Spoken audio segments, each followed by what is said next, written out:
c'est 24-48 heures. C'est extrêmement rapide.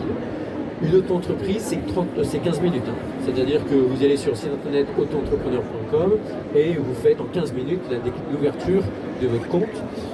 Une société, c'est pareil, on rédige des statuts, mais ça peut aller très vite. Et encore une fois, en cas d'urgence, moi j'ai un client, il m'appelle, il me dit bah voilà, j'ai décroché une très belle signature, j'ai la Société Générale qui me signe le contrat, sauf que j'ai encore pas créé ma société. On l'a fait en 48 heures. Et en 48 heures, il a eu son cabis avec une procédure d'urgence. Évidemment, c'est pas très confortable. Il faut prendre un peu son temps, passons à rédiger les statuts confortablement, mais j'allais dire, c'est pas grave, on peut le faire après. L'idée, c'est qu'on peut aller juridiquement très vite. L'idée, c'est qu'on peut aussi prendre son temps, si ça a été un minimum anticipé, de façon à faire les choses tranquillement. Surtout que plus vous allez vous rapprocher de la création, c'est-à-dire de l'ouverture de votre société ou de votre entreprise, plus vous allez être happé par plein de choses, c'est-à-dire par les nouveaux clients, par la prospection, par les derniers problèmes techniques, etc., etc. Deuxième question qu'on pose souvent, c'est à quel moment consulter un avocat?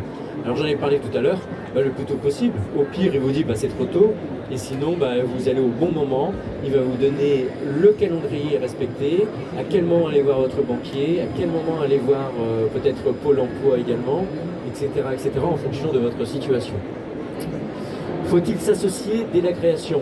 Comme je disais tout à l'heure, oui, si vous avez le bon associé, si vous connaissez, si vous avez confiance et si vous apporte quelque chose.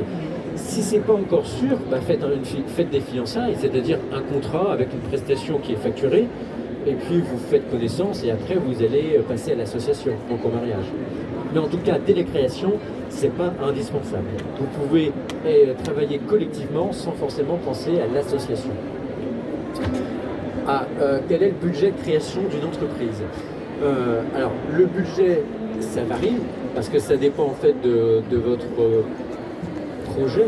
Les projets sont parfois très demandeurs en investissement, des projets informatiques, des projets industriels, où par exemple il faut acheter du matériel, où il faut acheter un droit au bail, voilà, donc ça dépend.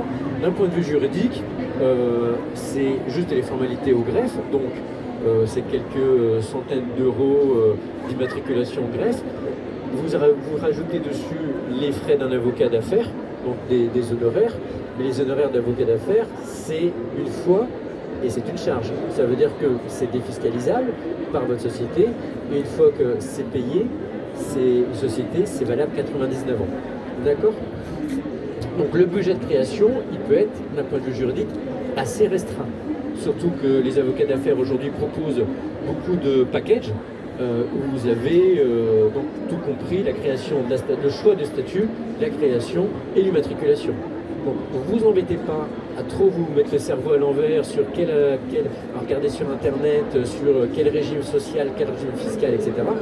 Allez voir un avocat d'affaires, en 1 heure il va vous faire exactement ce dont vous avez besoin, et puis vous pourrez ensuite parler avec lui du coût de la création. Alors, on pose souvent également la question de comment trouver de l'aide pour créer son entreprise. Alors, il y a des salons comme ceux-ci qui sont extrêmement bien faits, qui permettent de rencontrer des professionnels. Sinon, c'est sur Internet, les réseaux sociaux. Et n'oubliez pas aussi, encore une fois, qu'un avocat d'affaires, il a son propre réseau. Et donc, il peut vous mettre en relation avec les personnes avec qui il travaille déjà ou que ses clients travaillent. Par exemple, des experts comptables avec qui il a l'habitude de travailler. Et donc, profitez évidemment de la prestation juridique d'un avocat d'affaires, mais profitez également de son réseau professionnel.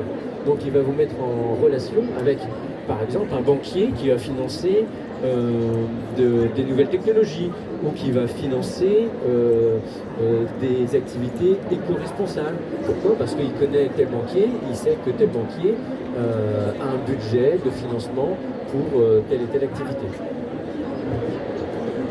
Est-ce que vous avez des questions sur la